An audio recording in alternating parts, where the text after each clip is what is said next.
हाँ दोस्तों, नमस्कार। ज्ञान गुरु एकेडमी पर आपका स्वागत है। आज का हमारा जो टॉपिक है बच्चों वो है ह्यूमन रिप्रोडक्शन, और ह्यूमन रिप्रोडक्शन का सेकेंड लेक्चर है। यानी कि आज हम लोग पढ़ने वाले हैं नर जनन तंत्र के बारे में। इससे पहले कि कुछ चीजें हम आपको रिवाइज कर दें, वह प्रक्रिया जिसके द्वारा समस्त जीव अपने जैसे संतान उत्पन्न करने की जो क्षमता होती है या प्रवृत्ति होती है वह जनन कहलाती है, यानी कि रिप्रोडक्शन कहलाता है। और जो ह्यूमन होता है बच्चों, वो क्या होता है कि जरायुज होता है, यानी कि विविपेरस होता है, अपने शिशु को, सुविकसित शिशु को जन्म देता है। ठीक है, तो आइए अब हमारा जो टॉपिक है उसको देखें, टेस्टिस के बारे में। यह है वृषण। वृषण यानी कि मेल में पाया जाता है, जिसको हम लोग इंग्लिश में टेस्टिस कहते हैं। तो अपनी परिभाषा लिखेंगे, नर में लगभग 4 से 5 सेंटीमीटर लंबे एवं 2.5 यानी कि 2.5 सेंटीमीटर मोटे और 20 से 25 ग्राम भार के गुलाबी रंग के 2 अंडाकार वृषण होते हैं, जिन्हें हम लोग टेस्टिस कहते हैं। दूसरा है वृषण के बाह्य आवरण। यह जो बेटा आपके वृषण होते हैं, यह एक आवरण से ढके होते हैं। वृषण एक मोटे त्रिस्तरीय वृषण संपुट यानी कि टेस्टिकुलर कैप्सूल से ढका होता है, जिसे ट्यूनिसिन, जी क्या बोलेंगे, ट्यूनिकी यानी कि ट्यूनिका कहते हैं। ये 3 स्तर से बने होते हैं। जो पहला स्तर होता है उसको हम लोग कहते हैं यौनिक आवरण, यानी ट्यूनिका वेजाइनलिस बोलते हैं। दूसरा जो मिडिल में होता है उसे हम लोग बोलते हैं श्वेत आवरण, यानी कि ट्यूनिका एल्बुजिनिया बोलते हैं।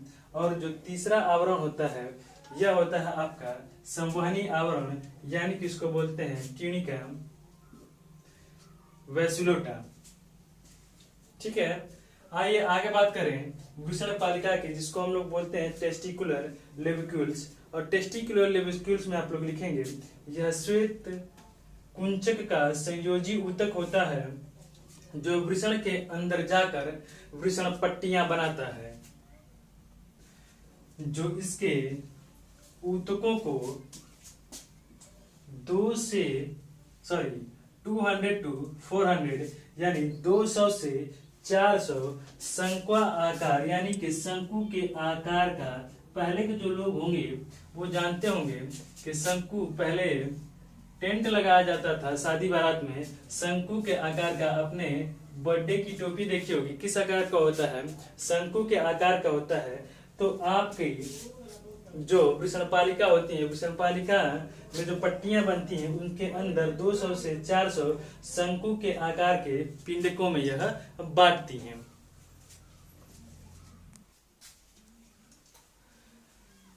आइए बच्चों, हम लोग देखते हैं वृषण की सहायक नलिकाएं कौन कौन सी हैं। यानी कि हम इसको कह सकते हैं एक्सेसरी डक्ट ऑफ टेस्टिस। वृषण की वो सहायक नलिकाएं जो स्पर्म को मैच्योर करती हैं, फॉर्मेशन करती हैं, बनाती हैं, उनका न्यूट्रिशन करती हैं और उनको स्टोर करती हैं। आखिर वो नलिकाएं कौन कौन सी हैं? तो सबसे पहली जो आपकी नलिका है वो है हमारी शुक्रजनन नलिकाएं। शुक्रजन नलिकाएं जिसको बोलते हैं बेटा हम लोग सेमनीफेरस ट्यूब्यूल्स। देखिए, यह बहुत ही इंपॉर्टेंट है। इसमें पहला पॉइंट है कि इन्हीं नलिकाओं में नर जनन कोशिकाएं या शुक्राणुओं का निर्माण होता है।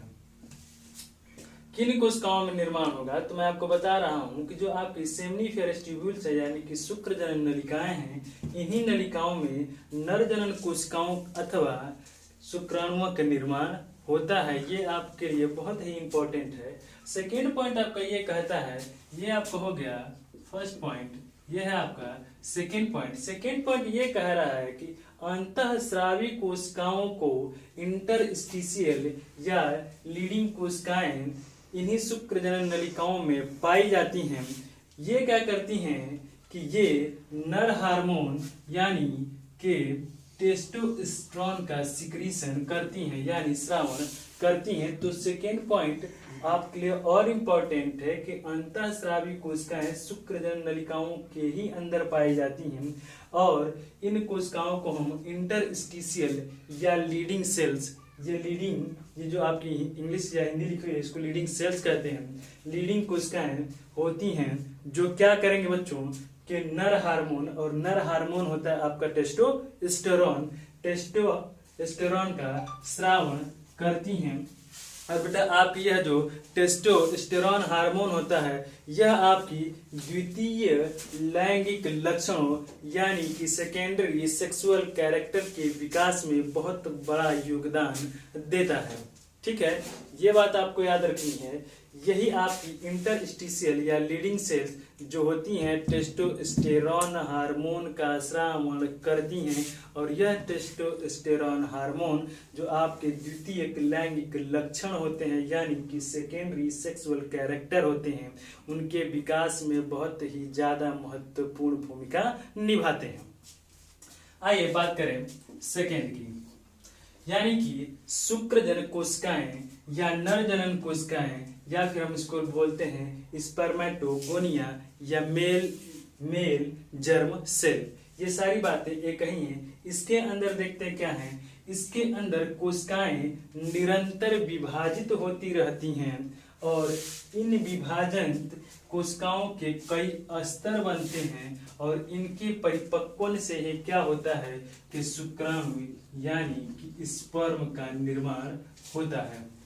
ठीक है, आइए बच्चों हम लोग देखते हैं अपना थर्ड पार्ट, मतलब पॉइंट नंबर थर्ड, जिसको बोलते हैं अवलंबन कोशिकाएं, यानी हम इसको इंग्लिश में कहते हैं सपोर्टिंग सेल। सपोर्टिंग सेल का मतलब क्या होता है, जब बाहर से आपका कोई सहायता करे, ठीक है, तो उसको बोलते हैं हम लोग सपोर्ट करना।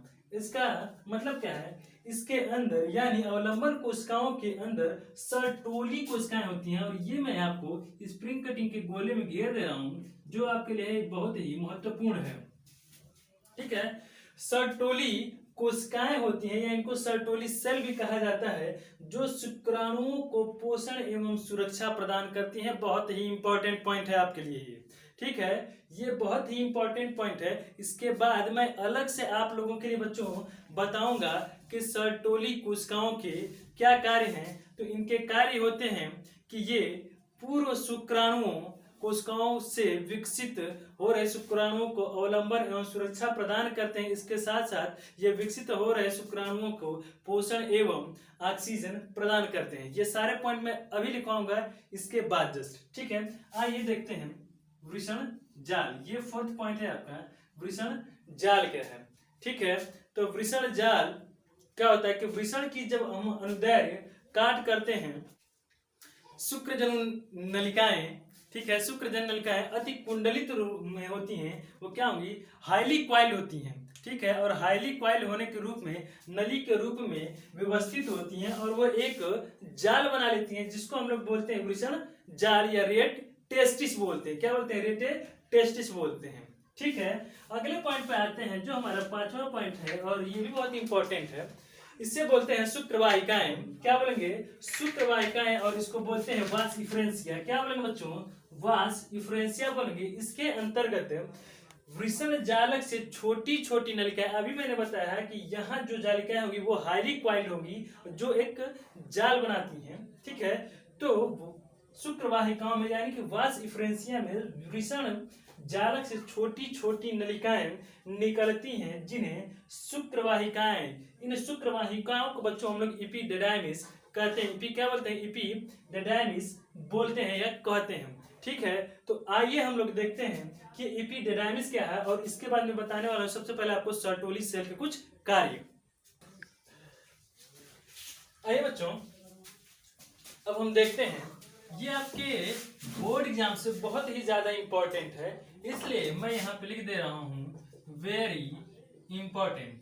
ठीक है, ये सर्टोली कोशिकाओं का कार्य क्या है ये आपको भी याद रखना है। बिल्कुल ये बोर्ड एग्जाम तक आपको याद रखना है। ये कम से कम आपको 2 नंबर तो दे ही सकता है।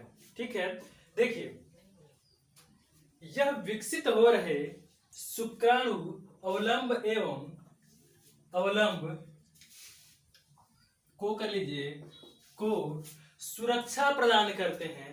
यानी यहाँ पे सर्टोली सेल के अंदर जो शुक्राणु होते हैं उनको विकसित करते हैं और उनको सुरक्षा प्रदान करते हैं। विकसित करने का मतलब ये होता है कि उनको पोषण भी प्रोवाइड कराते हैं। सेकेंड पॉइंट में क्या है बच्चों कि विकसित हो रहे शुक्राणुओं को पोषण क्या करेंगे, पोषण एवं ऑक्सीजन प्रदान करते हैं। क्या प्रदान करेंगे, ऑक्सीजन प्रदान करते हैं कि वो अच्छी प्रकार से विकसित हो सके। थर्ड पॉइंट है कि ये इनहिबिन नामक प्रोटीन हार्मोन का स्रावण करते हैं। कौन, सर्टोली सेल। ये आपको याद रखना है, इनहिबिन का सिक्रीशन कौन कर रहा है, तो ये सर्टोली कोशिकाएं कर रही हैं जो शुक्र जनन यानी स्पर्मेटोजेनेसिस की क्रिया को इंडक्ट करता है, प्रेरित करता है। अब कहेंगे कि सर इस प्रेरित का क्या मतलब है, तो आप समझ लीजिए जैसे आप हैं और आपका एक मित्र है, वो दोनों आपस में झगड़ा नहीं कर रहे हैं, लेकिन तीसरा कोई पर्सन आ जाता है और आपको उकसाने लगता है, प्रेरित करना है कि उससे झगड़ा करो। तो प्रेरित का मतलब होता है उकसाना या किसी भी अभिक्रिया के लिए बार बार फोर्स डालना, प्रेरित करना। ठीक है, तो समझते हैं शुक्राणु जनन की क्रिया को प्रेरित करने वाले अन्य हार्मोन की क्रिया का भी नियमन करता है। ठीक है, ये चीजें आपको याद रखनी है क्योंकि ये बोर्ड के लिए बहुत ही महत्वपूर्ण है कि सर्टोली कोशिकाओं का फंक्शन क्या होता है।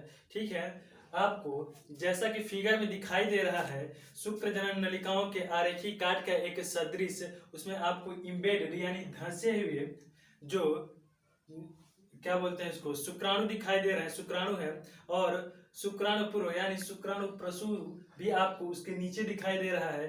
और देखिए द्वितीयक शुक्राणु कोशिकाएं दिखाई दे रही हैं और उसके बाद प्राथमिक यानी कि प्राइमरी शुक्राणु कोशिका दिख रही है। और ये सर्टोली कोशिकाओं में कैसे हुए हैं, धंसे हुए आपको दिख रहे हैं। और धंस यानी अपना सर जो है उसमें धंसा हुए इम्बेडेड किए हुए हैं और अपना पोषण और ऑक्सीजन ग्रहण कर रहे हैं ताकि अच्छी प्रकार से मैच्योर हो सके।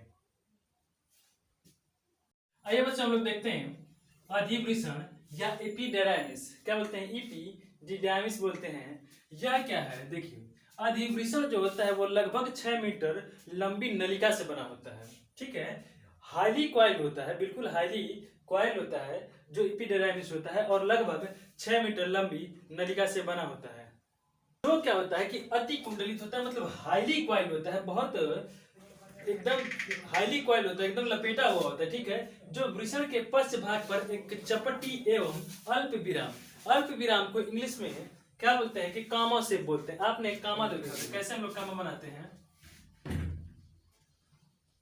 कामा की आकार की रचना का निर्माण करते हैं। ठीक है, और ये बच्चों कैसे होगी, कामा शेप होती है, यानी कामा के जो हम लोग कामा लगाते हैं लिखने पढ़ने में, ठीक है, उसके आकार की होती है। ठीक, अब देखते हैं कि अधिवृषण को मतलब क्या करते हैं कि अति कुंडलन के आधार पर 3 भागों में बांटते हैं।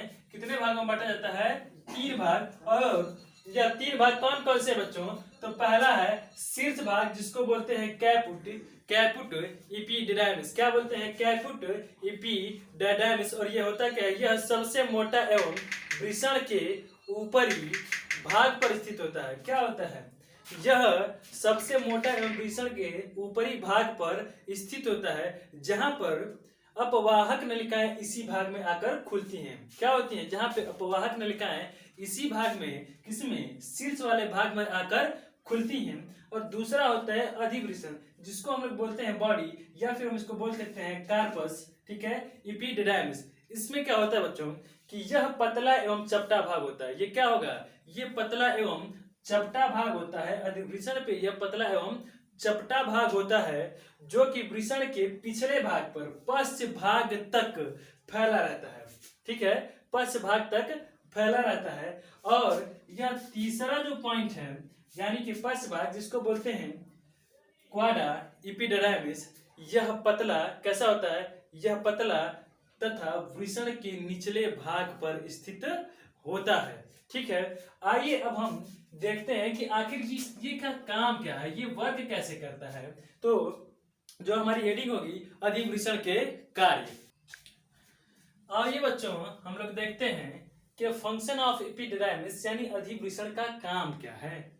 ठीक है, हम लोग फंक्शनिंग देखने वाले हैं कि एपिडिडाइमिस का वर्क क्या है, वो कैसे कार्य करता है।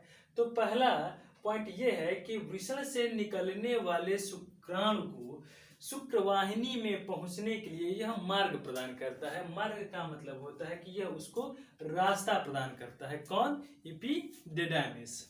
ठीक है, समझिए इस बात को कि वृषण से निकलने वाले जो भी स्पर्म होते हैं, शुक्राणु होते हैं, उनको शुक्रवाहिनी में पहुंचने के लिए रास्ता कौन प्रदान करेगा? तो एपिडिडाइमिस प्रदान करेगा। सेकेंड पॉइंट ये है कि शुक्राणुओं को स्खलन से पूर्व संचित करके, ठीक है, ये जो इजैकुलेशन होता है, स्खलन का मतलब होता है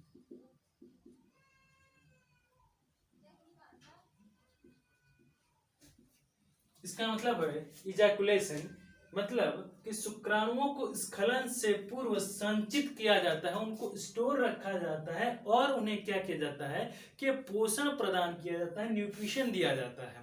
ठीक है, ये भी किसका कार्य है? तो ये भी फंक्शन है आपका एपिडिडाइमिस का यानी अधिवृषण का कार्य है। थर्ड पॉइंट कहता है कि शुक्राणु शुक्रवाहिनी की ओर क्रमानुकुंचन यानी कि पेरिस्टालिसिस के माध्यम से आगे बढ़ते रहते हैं। ठीक है, किस माध्यम से आगे बढ़ते हैं? तो भैया बढ़ते हैं आपके क्रमानुकुंचन गति के कारण या पेरिस्टालिसिस के कारण आगे बढ़ते रहते हैं। और इसका जो चौथा पॉइंट है, तो चौथा पॉइंट आपको ये बता रहा है कि परमाणुओं का जो परिपक्वन होता है, जो मैचुरेशन होता है, उनको मैच्योर किया जाता है, वह भी आपके इस अधिवृषण में ही होता है। तो यह जो चारों पॉइंट है, यह चारों पॉइंट आपके लिए बहुत ही महत्वपूर्ण है, या मैं ये कहूँ कि आज की ये जो क्लास है आपकी, ये बहुत महत्वपूर्ण है। यदि आप इसको मिस करते हैं तो आप एक बहुत ही इंपॉर्टेंट टॉपिक के कुछ बहुत ही महत्वपूर्ण भाग को मिस करते हैं। ठीक है, आइए अपने टॉपिक पे आगे बढ़ते हैं और देखते हैं कि शुक्रवाहिनी क्या है। क्योंकि मैंने अभी बताया था कि शुक्राणुओं को शुक्रवाहिनी में पहुंचने के लिए मार्ग प्रदान करता है। कौन? एपिडिडाइमिस। यानी कि जो आपके स्पर्म है जो स्पर्म है वो कहाँ जाएंगे? वो शुक्रवाहिनी में पहुंचेंगे। यही शुक्रवाहिनी को हम लोग कहते हैं बच्चा वास डिफरेंस। क्या बोलते हैं? Vas deferens. अब इसका कार्य समझिए कि जो आपका अधिवृषण है, ठीक है, यानी जो एपिडिडाइमिस है, एपिडिडाइमिस के पश्च भाग में, पिछले भाग में एक आंशिक रूप से कुंडलित नलिका निकलती है जिसे शुक्रवाहिनी कहते हैं। ठीक है, अधिवृषण के ही पश्च भाग से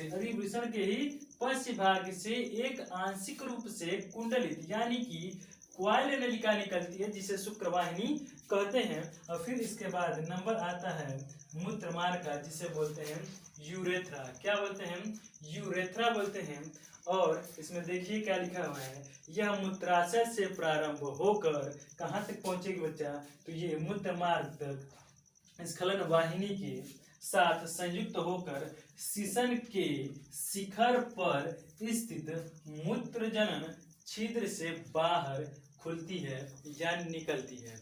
ठीक है, एक बार मैं फिर से बता दूं कि जो आपका मूत्रमार्ग होता है, जिसे हम लोग यूरेथ्रा कहते हैं, यह मूत्राशय से ही प्रारंभ होकर मूत्रमार्ग स्खलन वाहिनी के साथ संयुक्त होकर सीसन के शिखर पर स्थित मूत्रजनन छिद्र से बाहर खुलता है। और एक बात मैं और बता दूं कि इससे ही यानी मूत्रमार्ग से ही क्या होता है कि मूत्र एवं स्पर्म यानी कि वीर्य दोनों बाहर निकलते हैं। तो बच्चों आज की क्लास यहीं तक। एक क्लास मैं और लूंगा जिसमें कि मेल रिप्रोडक्टिव ऑर्गन यानी कि नर जनन तंत्र को पूरी तरह से कंप्लीट कर लिया जाएगा, और वह टॉपिक भी बहुत महत्वपूर्ण है, इसलिए आप उस टॉपिक को भी पूरा देखिएगा। और आज की क्लास यहीं तक। तब तक के लिए धन्यवाद। और हाँ, अभी तक आपने हमारे इस YouTube वीडियो को लाइक नहीं किया है, सब्सक्राइब नहीं किया है, दोस्तों के साथ शेयर नहीं किया है, तो बिल्कुल देर मत करिए। मैं आपके लिए बहुत सारी मेहनत करता हूँ, बहुत सारी किताबों से कंटेंट छान के लाता हूँ, तो तो आप हमारी मेहनत के साथ साथ थोड़ा सा योगदान करेंगे तो आपके मित्रों का भला होगा और ऐसे बहुत सारे छात्रों का भला होगा जो इस लॉकडाउन की वजह से अपनी पढ़ाई नहीं कर पा रहे हैं। तो बस आज के लिए धन्यवाद।